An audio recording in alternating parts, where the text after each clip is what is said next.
नमस्कार। जय मां शारदा। गुरुर् ब्रह्मा गुरुर्विष्णु गुरुदेवो महेश्वरा, गुरु साक्षात पर ब्रह्मे तस्मै श्री गुरुवे नमः।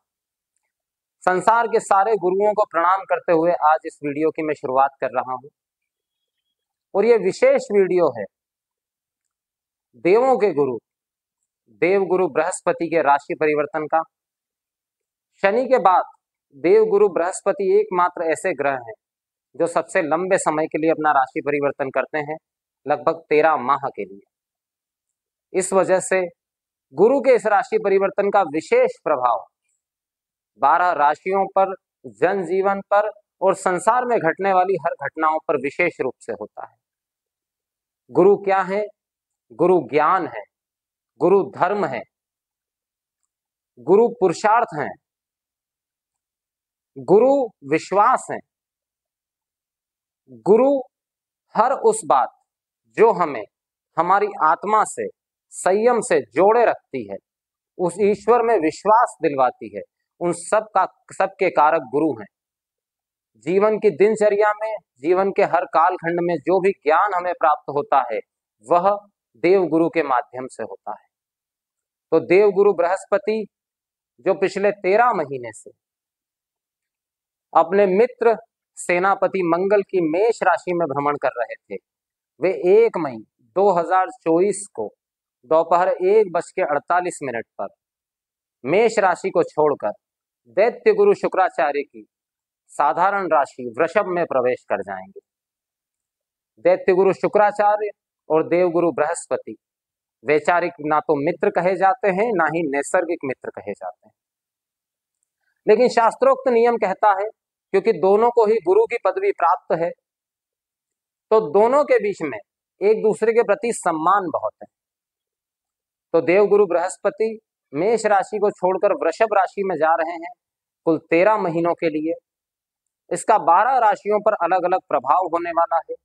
जहां देव गुरु एक सर्वाधिक शुभ ग्रह हैं, बहुत नकारात्मक स्थिति में भी बहुत ज्यादा नकारात्मक प्रभाव नहीं देते, आध्यात्मिक और धार्मिक कार्यों के करने से प्रसन्न होते हैं। पहले कि मैं राशियों के क्रम में बात करूं, देव गुरु बृहस्पति किन राशियों का प्रतिनिधित्व करते हैं पहले वो आपको बता देता हूं। तो देव गुरु की मूल त्रिकोण राशि है धनु, जिसके वे स्वामी होते हैं, और देव गुरु की साधारण राशि है मीन। देव गुरु चंद्रमा की कर्क राशि में सर्वोच्च पद पर होते हैं और शनि देव की मकर राशि में अपने निम्नतम पद पर होते हैं। देव गुरु बृहस्पति की दृष्टि में अमृत माना जाता है। जिस स्थान पर बैठते हैं, अगर अकेले बैठे तो हो सकता है उस स्थान का थोड़ा सा ह्रास करें, नुकसान करें, क्योंकि स्थान हानि का गुरु में स्वभाव है, लेकिन जिस स्थान को देखते हैं उस स्थान को चमका देते हैं, शाइन कर देते हैं, उस स्थान को ऊर्जावान कर देते हैं। तो देव गुरु बृहस्पति को ऐसी 3 दृष्टियां प्राप्त है। 5वीं, जिस स्थान पर वो बैठते हैं वहां से 5वें स्थान को, 7वें स्थान को और 9वें स्थान को देखते हैं। काल चक्र की कुंडली में देव गुरु बृहस्पति की दोनों राशियों को, एक को भाग्य स्थान प्राप्त है और एक को 12वां जो कि मोक्ष स्थान भी कहा जाता है।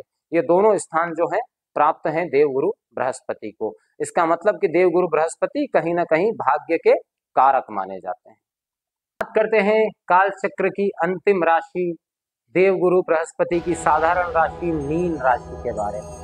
मीन राशि पर 7.5 का प्रथम ढैया और ऐसे में देव गुरु बृहस्पति का पराक्रम भाव में जाना बहुत हद तक अच्छा है। पराक्रम भाव में देव गुरु बृहस्पति धार्मिक यात्राओं की संकेत दे रहे हैं, पराक्रम में वृद्धि का संकेत दे रहे हैं, धार्मिक पराक्रम में वृद्धि का संकेत दे रहे हैं, स्वास्थ्य में सुधार का संकेत दे रहे हैं।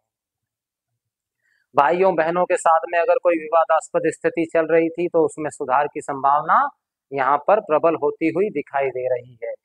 दशमेश होकर के पराक्रम में बैठेंगे तो निश्चित रूप से कार्य क्षेत्र में आपका पराक्रम बढ़ेगा, आपका वर्चस्व बढ़ेगा, आपकी हिम्मत बढ़ेगी, लोग आपका सम्मान करेंगे। तृतीय स्थान पर बैठे हुए देव गुरु बृहस्पति अपनी 5वीं दृष्टि जो डालेंगे वो सप्तम भाव पर डालेंगे, तो वो लोग जिनके पार्टनरशिप में कारोबार है उनको पार्टनरशिप में बड़ी सफलता मिलने की संभावना है। विवाह आदि में अगर कोई समस्या चल रही थी तो उस समस्या का समाधान होगा। कोई मामला अगर तलाक तक जा रहा था तो उसमें समाधान होकर के सामान्य जीवन में आपका जीवन वापस पटरी पे लौट सकता है। अविवाहित लोगों के विवाह हो जाने की संभावना यहाँ पर वो बनती हुई दिखाई दे रही है। सातवीं दृष्टि भाग्य भाव पर बहुत ही श्रेष्ठ, भाग्य भाव पर गुरुदेव की दृष्टि भाग्य में वृद्धि का संकेत दे रही है, आध्यात्मिकता में वृद्धि का संकेत दे रही है। आपके राशि स्वामी है, पराक्रम में बैठे हैं तो शारीरिक क्षमताओं को विकास करेंगे, स्वास्थ्य में समस्या चल रही थी तो उसका समापन करेंगे। गुरुदेव की अंतिम 9वीं दृष्टि लाभ भाव पर रहेगी, धन लाभ की प्रबल संभावना यहाँ पर दिखाई दे रही है। एक से अधिक सोर्स से आपको धन लाभ प्राप्त हो, इस बात की प्रबल संभावना यहाँ पर बनी हुई है। साथ में एक बात कहना चाहूंगा कि द्वितीय भाव अब विरक्त हो चुका है, सावधानी रखनी है यहाँ, क्योंकि अभी तक आपको कवर मिला हुआ था देव गुरु बृहस्पति का द्वितीय भाव में, लेकिन अब वहां से कवर हट गया है तो शनि देव की निम्नतम दृष्टि द्वितीय भाव पर रहेगी। तो जहां एक तरफ इनकम होती रहेगी वहीं संचित धन में खर्च की भी संभावनाओं को बढ़ाते हुए यहाँ पर शनिदेव दिख रहे हैं। वाणी कटु हो सकती है, अहंकार बढ़ सकता है, आप बोलने में अत्यधिक सावधानी रखें, अहंकार पर नियंत्रण रखें, वरना बाकी सारी चीजें ठीक हो जाएगी।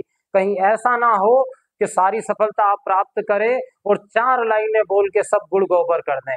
आपकी प्रसिद्धि को कहीं कोई दाग ना लग जाए आपकी वाणी की वजह से, आपको जिह्वा, दांत और मुंह से संबंधित कोई रोग ना हो, इस बात की आपको बहुत ज्यादा सुरक्षा करनी है, इस बात का बहुत ज्यादा आपको ख्याल रखना है। कहीं गलत कमिटमेंट करके अपने संचित धन का नुकसान ना कर लें, इस बात की प्रबल संभावना यहाँ पर होती हुई दिखाई दे रही है। क्या करना चाहिए इस समय पे मीन राशि वालों को? देखिए, आपके राशि स्वामी बनते हैं देव गुरु बृहस्पति और 7.5 के पहले भाग में आप हैं, तो आपको 2 देवताओं की पूजा निश्चित रूप से करनी चाहिए।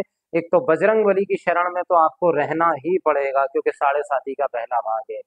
साथ में आप आराधना करिए श्री नारायण भगवान की, सत्यनारायण की कथा पढ़िए हर गुरुवार के दिन संध्या समय पे, और उसके बाद में पीले रंग की मिठाई का भोग श्री सत्यनारायण भगवान को लगाइए, आप बहुत सारी समस्याओं से बचे रहेंगे। अपनी बात समाप्त करने से पहले 2 लाइनें, क्योंकि ये जो 12 राशियों का राशिफल इस बार मैंने तैयार किया है, इस राशिफल का मूल उद्देश्य जो है वो गुरु की महिमा पर निर्भर है, गुरुदेव के आशीर्वाद पर निर्भर है।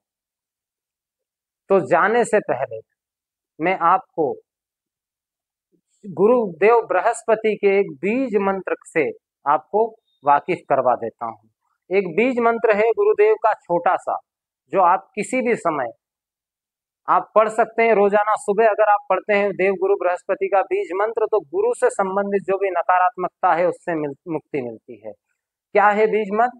ओम ग्राम ग्रीम ग्रोम सह गुरुवे नमः।